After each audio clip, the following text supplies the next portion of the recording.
Hello everyone and welcome to this QuickBooks Online tutorial. In this video, I'll walk you through the complete process of refunding a customer with a check in QuickBooks Online. This full 2025 guide will make sure you don't miss any important steps. Let's begin. First, log in to your QuickBooks Online account. Once you're on the dashboard, navigate to the Customer section. Here, you'll need to locate the specific customer who requires a refund. This step is crucial because linking the refund to the correct profile ensures your records stay accurate. Now, before issuing the check, we need to create a credit memo. This memo records the overpayment amount and tells QuickBooks that a refund needs to be processed.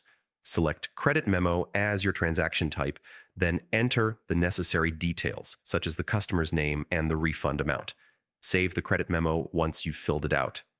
With the credit memo complete, the next step is to actually create the refund check. Go to the section for creating a new check. In the Payee field, enter the customer's name. This ensures the refund is applied directly to that client. Next, in the Account field, make sure you select Accounts Receivable, or AR. This is very important because it links the refund back to your customer's outstanding balance.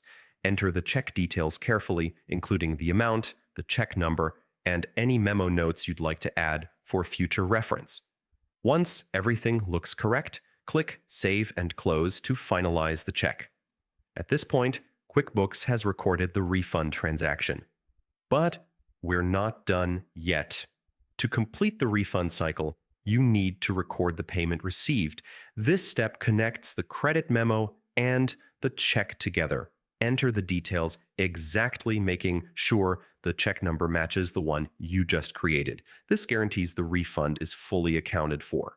And that's it. You've now successfully refunded a customer with a check in QuickBooks Online.